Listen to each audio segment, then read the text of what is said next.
cold winter evening. David was walking back home from work. He was feeling tired, weary, and he was going down his usual route. The one, the boring one. The boring, usual route that he takes from his office to his home. He walks down that old vintage church, down past that grocery store where they sell this wonderful hummus and olives, and then down that quiet alley by the bike shop. Today was no different. Today was the same as every day. It was a boring day. Nothing spectacular, nothing interesting, nothing magnificent. Until a porcelain doll stood staring at him. This was at a shop, at a store, on his way home. He was curious, so he stepped back and he looked at the sign. Porcelain dolls for sale. He was curious. So he went into the store, and there was this big, giant lady looking at him. So he asked the lady if he could look at the porcelain doll, the one that's on the window. And the giant lady goes over, picks up the doll, gives it to David, and David grabs it, and he was holding it like a baby. The doll was still staring at him. That's creepy. And David stared back at the doll. Such a beautiful face, but why is it so sad? I wonder who makes you. So he looks back at this big giant lady, and of course the giant lady, has a really sad frown, unhappy lady. And so she points to the back of the room,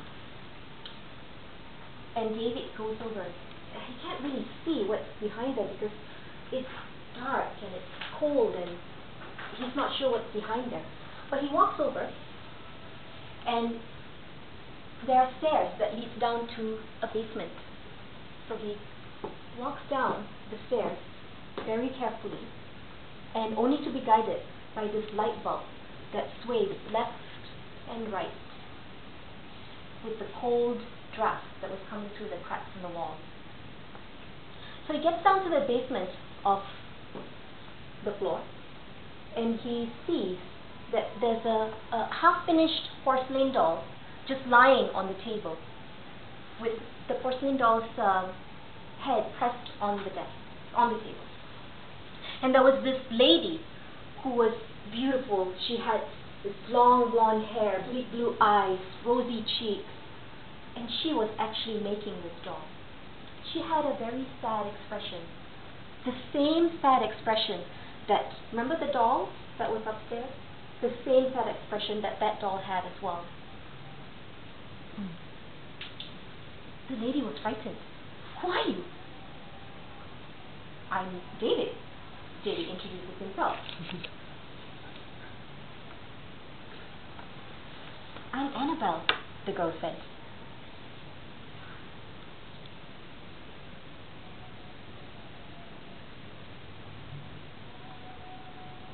The story goes on, hang on. I'm Annabelle, she says.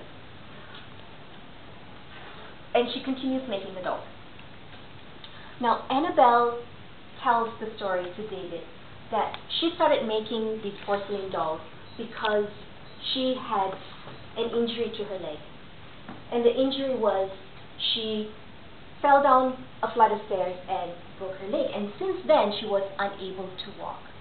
And so she started to make these porcelain dolls because she wanted to find a way to get rid of her grief and misery.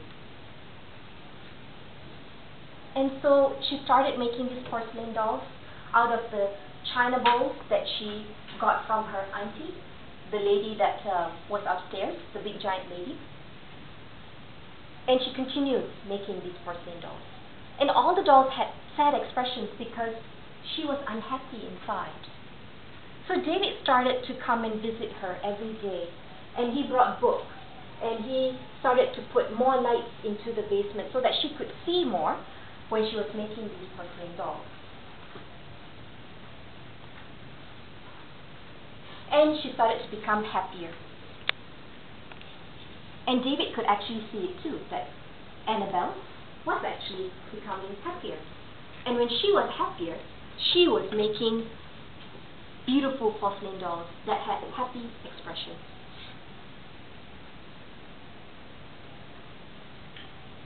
And so David decided that he wanted to have Annabelle in his life forever. So they planned for a wedding, and they did get married. Happily ever after. It's every woman's dream. So you see, Annabelle was like the earth. Now, when you plant seeds on the surface of the earth, you will get plants that will grow. Likewise, the heart, if you fill it with happiness, it will project happiness. If you fill it with sadness, it will project sadness. So Annabelle was like the earth. Her heart was filled with sadness. But then David came along and filled her heart with happiness. Thank you.